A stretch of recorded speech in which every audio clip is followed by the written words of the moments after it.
Okay. Well, once again, I want to thank everybody for coming today. It's been a great day despite the weather. And throughout the course of the day, we've heard a lot of talk about the different people who were enslaved in jail. I want to do something a little bit different and not talk about the people, but talk about the building itself. And so my story is going to start 1820. And in 1820, the Virginia General Assembly finally decides to remove the court system from Dumfries to a point more centrally located to the population of the county. So they carved out 50 acres of land in the northeast corner of the old Brinktown tract, laid it out as a town with streets going north and south, east and west, which of course resulted in building lots suitable for both residents and business. And in this place, there were two large lots on the northern side. One was called the Tavern Lot, which would be privately owned and operated, and the other one, the Town Lot, or the Town Square. And in the Town Square, about the center of it, would be a courthouse. To the left of the courthouse would be a clerk's office, and to the right of the courthouse would be the county jail. So 1820. Notice the builders published in the local newspapers, given general description of what needed to be built. Bids were submitted, contracts were awarded, including one to a immigrant from Ireland who came to Dumfries by way of Canada by the name of James Driscoll. Now, James Driscoll must have been a very confident young man. The building he was about to undertake was probably more complicated than he had ever done before, and without question more complicated than anything he would ever do again. The foundation for this building had to be massive because of the weight it was going to support. So he went to the Redstone Quarry, which is located about a mile south of here, and ordered sandstone blocks. And if you look at the steps going into the front of the jail, those sandstone blocks are about what he got. Those blocks were needed not only for the four outside walls, but for the inside walls as well. Roughly 50 tons of sandstone. But believe it or not, that was the easiest part of the job. So then the lumber requirement, which was massive. He required to have 300 oak timbers, 24 or more inches in diameter, and 10 to 20 feet long. 300. And in this part of Prince William County, that simply didn't exist. It just wasn't available. So he had to go to the Bull Run Mountains, 50 miles to the west of here, to find timber like that. Now, by today's standard, you wouldn't think much about that. You have to consider, though, the freight wagons in 1820 were capable of carrying a maximum of about 6 tons. And each one of these logs he needed weighed about a ton.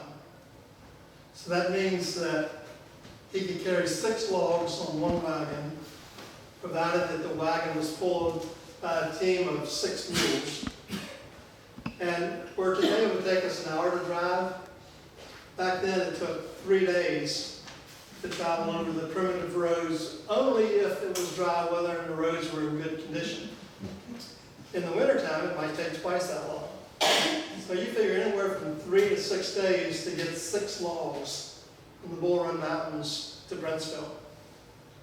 Once the logs got here, they were descended on by some craftsmen who had the broad axes that would hew the logs into timbers that were usable. And these timbers, roughly 4 inches thick and 12 to 18 inches wide.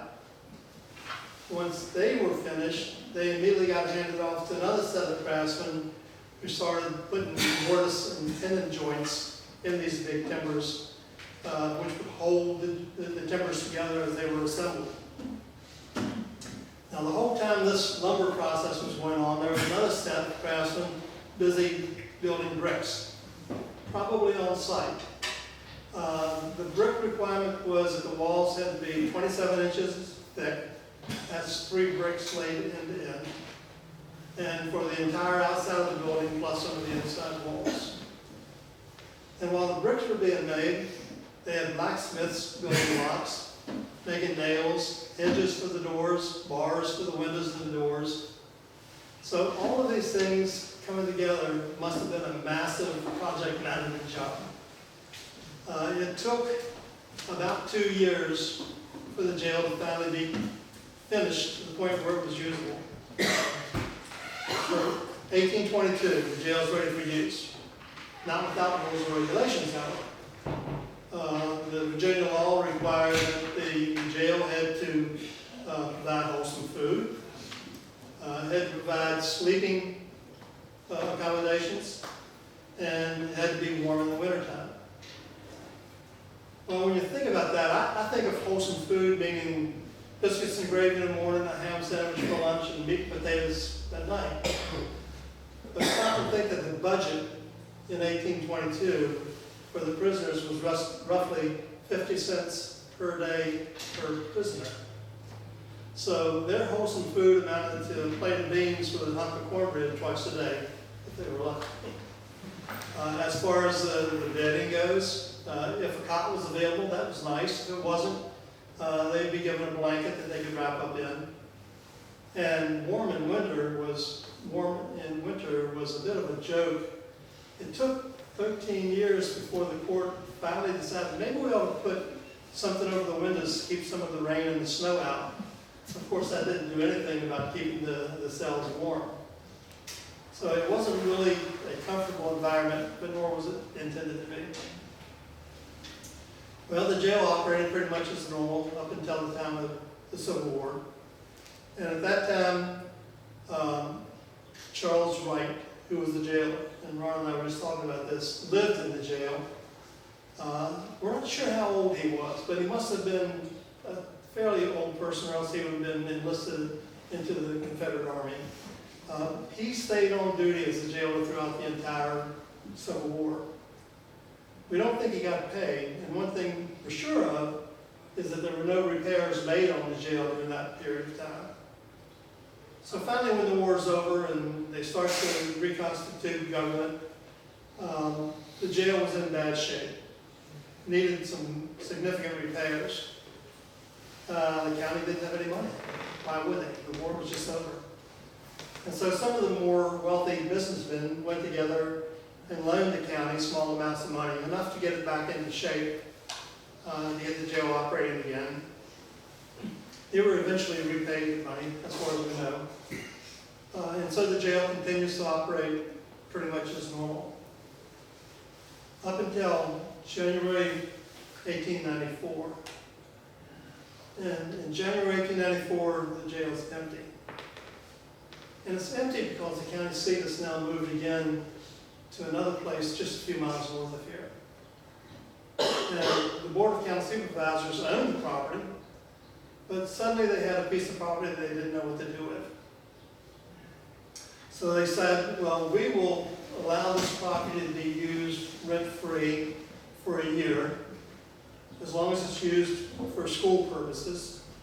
And whoever operated the school had to maintain the fence around the property and pay the insurance on the building. As far as I know, nobody took them up on it.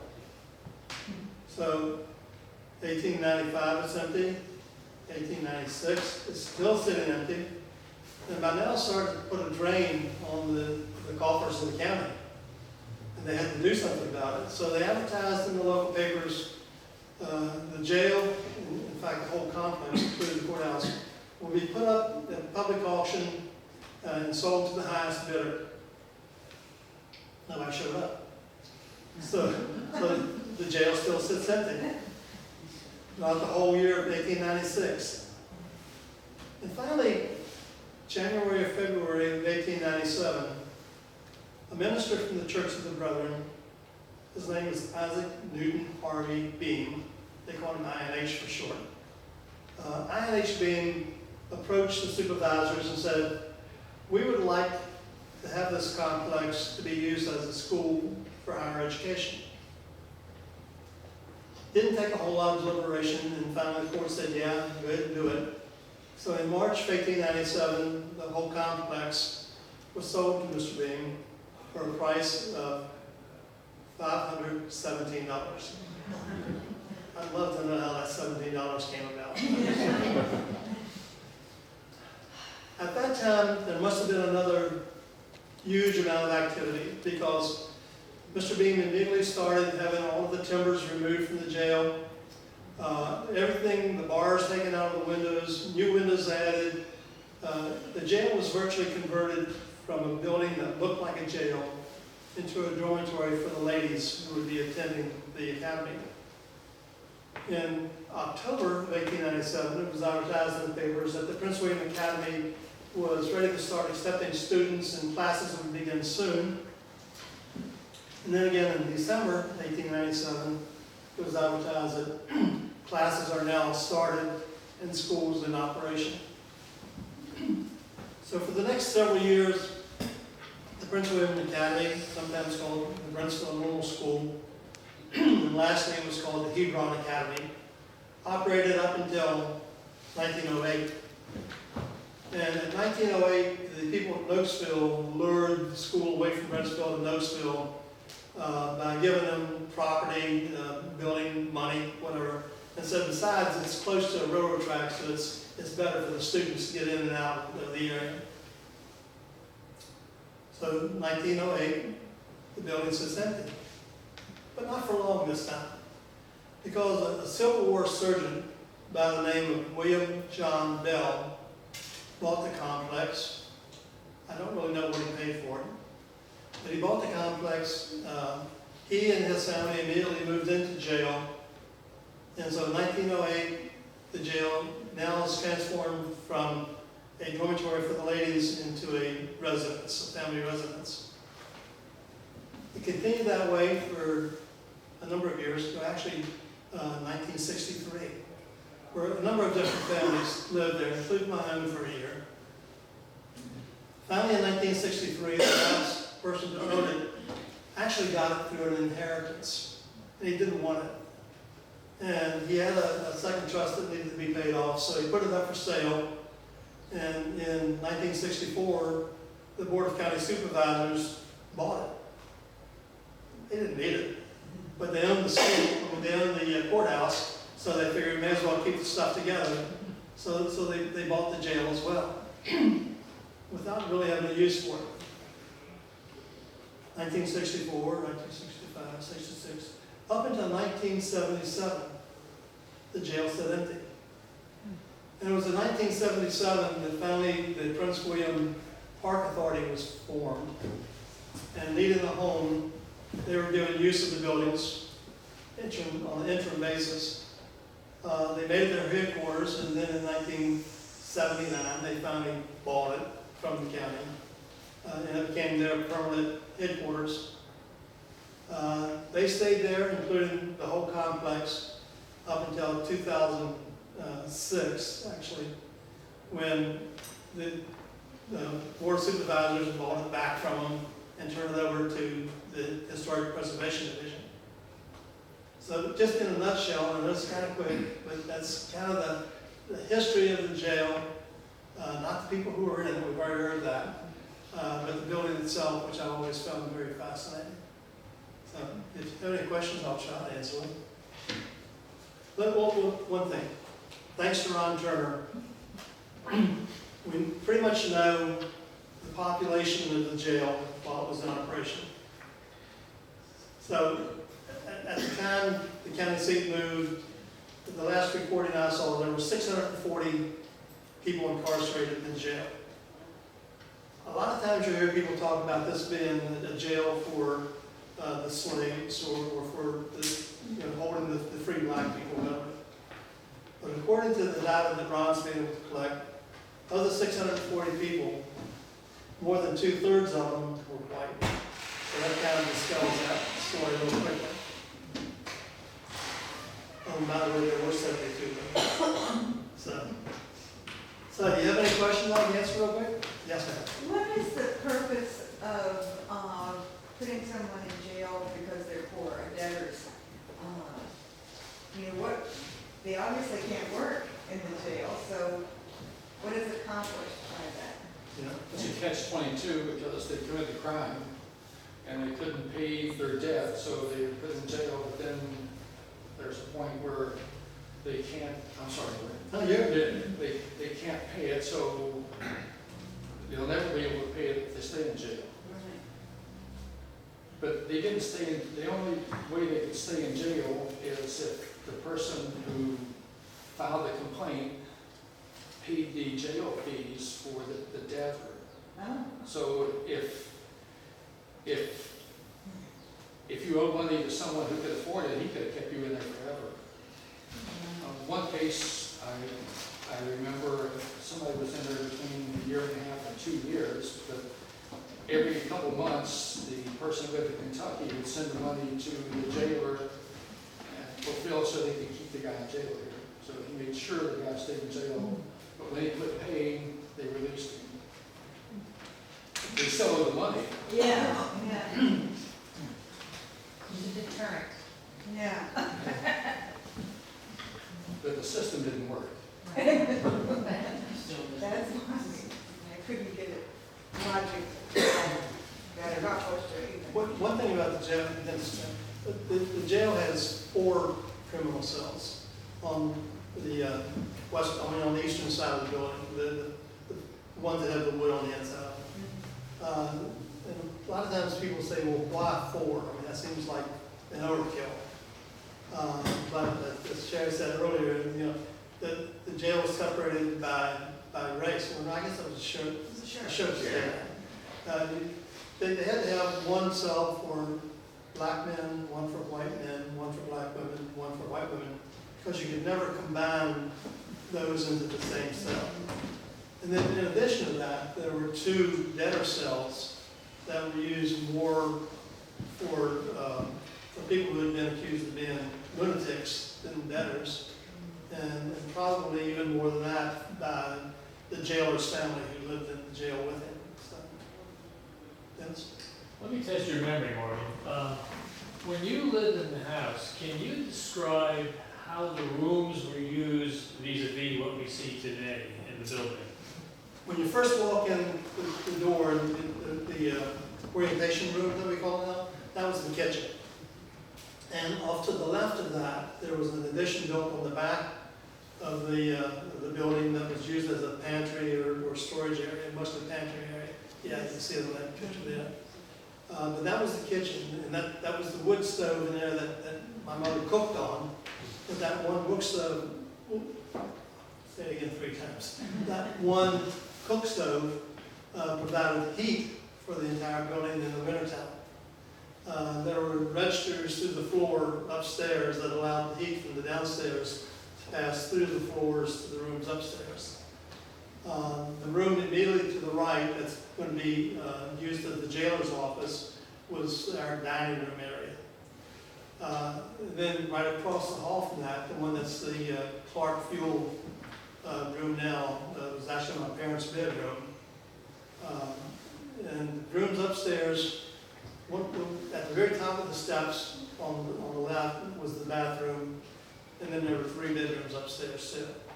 So, Was there a living room? Or, I mean, well, the living room, yes, the living room was in the back where the little window is right now. The room's a little window. That was, it wasn't a full living room per se, but that's what was used for. So. Did you know of anyone who had seen ghosts in the jail? Ain't no such thing as ghosts. And I won't say that over there.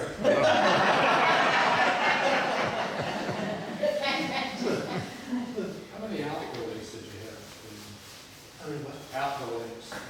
There were quite a few.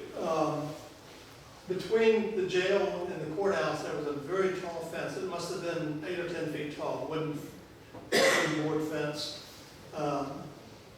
It extended all the way back to the back of the property. And on that fence, there was a chicken house, there was like a machine workshop, there was a fairly large barn in the far corner down there.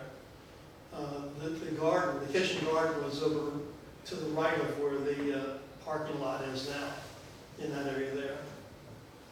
But the property, when we lived there, it went back the way the parking lot is now, and then cut back to the left to incorporate that field. That's sort of the meadow area back there now.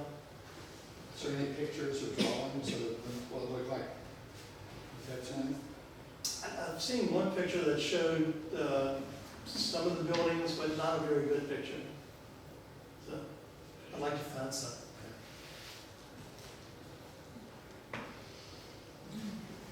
Oh, another question, what was the time frame in which you lived in the house? When was that? I lived there for a year when I was 11, so it'd been 1953. Okay, mid-fifties. Did you have a question? No, okay. But you actually had a bathroom upstairs, running water and everything on it? You were living large, as we all at that time. I was wondering that, because I knew for a long time that you lived there for a while. I was like, but, all right, where was the bathroom located? How did you all work that in there? Yeah. It was up there in the upstairs level? Okay, all right. So you had running water in the kitchen too?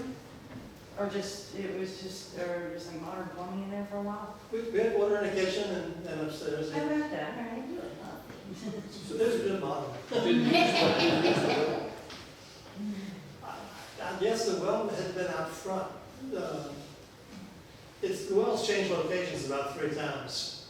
So I'm not sure exactly where it was at the time. I don't remember.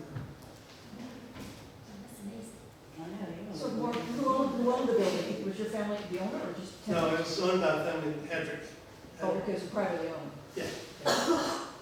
It was probably owned from 1908 until 1964 when the county bought it back again. Was that the Hedrick family that owned it that period? I'm sorry, Did the Hedrick family own it during that entire period? not the entire period, but Oh. during the course of their time, yeah. Oh, okay. The first owner, Dr. Bell, his daughter married a Hedrick. Oh, And then her family lived there for a while, and then it was sold to a family named Cooper for a while. I don't remember all the others. But it went through a number of different ownerships during that time. did someone named Charlie Deal and his wife Molly, I understand they lived there for a while, but did they, his wife was a Hedrick, and I don't know, did he own the property or was he renting? I don't know.